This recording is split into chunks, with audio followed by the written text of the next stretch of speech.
everybody, it's Kenesha, Miss Kenesha 17, and today's video is going to be a Teen with Hashimoto's part 2, a continuation or update since I was diagnosed, and the video I put up nearly 2 years ago. And I just want to say thank you so much for all the response that I got off that video. It was very overwhelming, and I'm very, very touched that people were sharing it with people who were concerned that they might have Hashimoto's, or people who were recently diagnosed. It was very, very comforting to know that I helped some people, and thank you very much. What I'm going to do is going to discuss my my timeline since I put up that video, which was around the time I was diagnosed with Hashimoto's. So I went into year 11 that year, and that can be a pretty stressful year since it is GCSE year, exam year. But my thyroid symptoms were pretty much under control. They weren't that bad. I get the occasional brain fog, or I didn't feel good that day. I felt a little bit down with my mood, or my muscles would ache, but it wasn't something so severe. Then up until I actually finished my exams, funny enough, just the start of summer was June or July 2014. I started feeling very, very, lethargic. I had terrible insomnia, but it turned out that I had no control over my insomnia at all. I tried everything. I tried drinking teas, I tried getting some fresh air during the day, making sure I got that, tried even some herbal remedies for sleeping, but it just didn't work. And I knew that it was linked to my thyroid because I was getting more symptoms like I did before I was diagnosed, such as weight gain, constant craving of sugar. I wasn't really eating properly or healthily. I went to the doctors in about August or September, I can't remember, and I said, there's something wrong with my thyroid, I need to get it updated, because it had been a year since I had my last test. And as you know, if you are a thyroid patient, you know that your doctor is supposed to check up on you at least every 6 months or something, and you're supposed to have a blood test regularly, but my doctor wasn't that dedicated with it. I went back to the doctor and they said, okay, we'll just give you a CT scan, see what's going on, let you know what's happening. So I went to my CT scan, which I have to say was quite an awful experience. It wasn't very pleasant, but I'll probably get into that in another video or something. But basically they told me there was nothing wrong, and they didn't even show me what my thyroid looked like. Whereas when I went for my very first CT scan, when I was in the process of being diagnosed, they showed me an image of my enlarged thyroid. I had kind of like a goatee at the front. So this time they didn't show me. So I was a little bit taken back, as if they really didn't want to help me. And for those of you who might comment, oh, why don't you go to another doctor? I can't go to another doctor because basically it's a GP, a general practitioner, and I need to go to a specialist, but there are no specialists in my country. Continuing on with this story in the timeline, I had a lot more worse symptoms were creeping in. I was not sleeping properly at all. I wasn't eating properly. There were days, this night sounded a little bit dramatic, but it was the honest to God truth, that I could not get out of bed.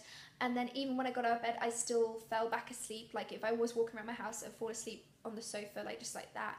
It was pretty bad. And I also just had loads of body aches, on the back of my shoulders or my back. And another thing which really was really a pain was getting, I couldn't control my body temperature, basically. I would get cold instantly and I'd need to wrap myself in a blanket immediately, or I just, I couldn't do anything. Or I'd get really hot quickly. It's very, very hard to control that, and it's very annoying having to control that. I think altogether with those symptoms, not being able to control my body and knowing that my thyroid was attacking itself, my body was attacking itself, I think I got a little bit down, depressed, I guess. But not to the point where it's serious. It was just I was feeling very down, and I was getting very emotional and breaking down crying. I didn't understand what was happening. We go back to me and my parents go back to the doctor with me, and we say, this has to be sorted out. There's something wrong, there's something not right. Then my doctor was like, okay, we'll give her 2 doses of Euthyrox, which is my thyroid tablet. I think you can compare it similarly to levothyroxine or something, but where I live it's Euthyrox. And I was given 100 milligrams and 75 milligrams, or micrograms, I'm not too sure. I need to look that up. But I have to alternate between 2 days. And I did kind of control it a bit, and I felt a bit better, but I still wasn't feeling myself, and I didn't want to keep going back to my doctor, who kept telling me it's all in my head, because that's basically what they were telling me. They said, oh, it's all in your head, it's nothing to do with your thyroid, but we can give you a higher dosage of the thyroid tablets, just basically, to keep me quiet and keep me happy. But after a while, around Christmas in December and February, it was pretty dark time for me, because as you guys know, I didn't upload videos for ages. I was feeling very, very down, and I thought, this is ridiculous. I have to take control of my life. I have to take control of my body. I don't want to be like this forever, basically, and if I'm going to live with this disease, I'm going to fight it. So I did some research. The first thing I found out was there's this doctor, he's an endocrinologist, I believe, or a thyroid specialist, and his name is Dr. Berg. I'll leave his YouTube link down below, but he is incredible the way he describes how thyroid patients, you know, suffer a lot, and how they need to be diagnosed properly, and blood tests don't always, you know, read the truth, because that's not how it is with thyroid problem. And another thing I found out was the spoon theory, and if you guys suffer from a chronic illness, you know what the spoon theory is. It's pretty interesting, it's pretty fascinating. And it's a good way to explain your disease to other people. I'll leave the link down below for the spoon theory as well if you guys are interested. But basically it describes how much energy and how much tasks, how little tasks you can do during a day if you live with a chronic illness. So I'm just going to get into detail of what I actually take now as a herbal supplement, not a prescription medication that I have to take for my thyroid. So first thing that Dr. Berg recommended was kelp extract, and kelp extract is basically seaweed, or sea salt, and it has a natural source of iodine. They are little tablets and they look like kind of like the colour of seaweed, and you just take one a day, and it is miraculous how much this worked for me. It is incredible. I feel more like I have more energy, my concentration isn't as low, I get less brain fogs than I did before, I have a lot more energy, I'm not constantly tired throughout the day or sluggish through the day, and this, I have to thank it to this really, because it's when I started taking this. Another thing I take is selenium, and selenium is basically an all-round good antioxidant to take, and it does boost your immune system. I would get ill all the time, and when I get a cold it's really bad, and I dread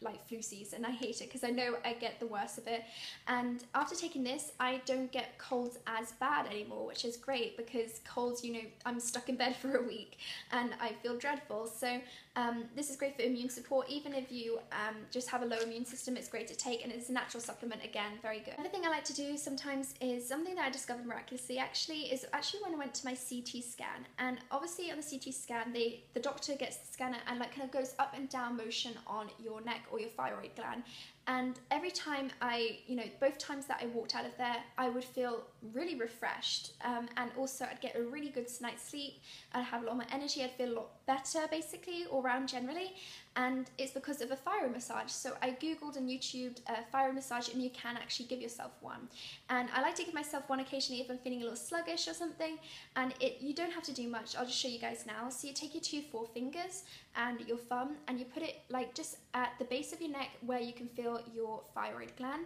and just move it in little circles all up and down, and what it does, it kind of pump starts the thyroid gland to get working and to function normally.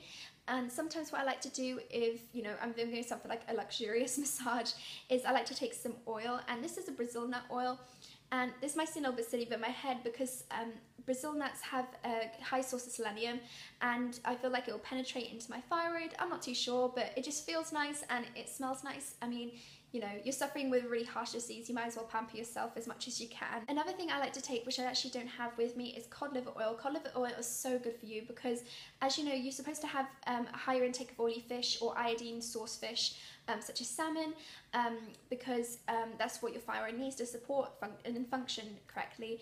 And I'm not a big fan of seafood, so taking cod liver oil is a great substitute. And I know it might taste a little bit gross, but it does really work, I promise you. I get less muscle aches when I take cod liver oil. If you get the 7 C's ones, it can be really helpful for brain fog, and supports brain function properly, because it has omega-3 in it. So I recommend you taking that as well. Another thing which I've done recently, which I'm not going to get too into detail, is try to cut down on gluten in my diet. There's a big correspondence between the thyroid and gluten. So what I do is I've cut down a lot of gluten, like bread and pasta and stuff like that, and I do feel less sluggish, I feel less bloated. It's kind of helped control my weight as well. And I feel a lot better. However, I'm not completely cut out gluten because I still love my cupcakes and my Oreos. I do try to limit what my gluten intake is, and I do have to say I do feel a lot better. So if you feel like if you're going for more the natural remedies, again, for thyroid support and thyroid health, I'd recommend you cutting down on gluten a little bit.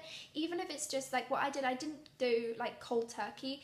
Like right now at the moment, I'm still like taking baby steps towards it. I stopped taking like you know, having toast in the morning or something. Those are all my tips if you have hypothyroidism, like more of the practical stuff. Getting into like the kind of the emotional talk, you know, the deep stuff. So if you're a teen with Hashimoto's, try not to beat up yourself too much over it. I know I definitely did, and I thought, why can't I have the normal energy that all my friends have? But it's, you know, you'll get through. Also, a great way to explain it to your friends, because I know I struggled with, you know, if I wasn't feeling great that day, my friends were just thinking, oh, you always never feel great. But it's actually because of Hashimoto's. And a great way to explain it is to send them the link to the spoon theory if they'll read it. It's a great way to inform them how it is, and it's good for people who don't suffer with a chronic illness to realise what it's like for people with a chronic illness. Is to think positively. I know the moment I started thinking positively and taking action of how I wanted to be every day and wanting to, you know, live differently, it really affected the way I was, you know, functioning, or the way my body was functioning. I felt like, you know, enlightened basically. I know that sounds a little bit cheesy, but I did feel a lot better the minute I started thinking positively and thinking I was going to get better. There is never a cure. There's always a way to live with this disease and control it and manage it. And I feel like that's the frustrating part of Hashimoto's, and especially as a teen, you're going through so much as it is. And especially like me, I was going through exams, so having that on top of it wasn't a great way to end my year of school, but you know, you'll get through it. Go ahead, leave your comments, leave your stories. I love reading them, and also if you have any questions, please let me know in the comments below as well. I love answering questions. That's the end of this video. I hope you guys thought it was helpful.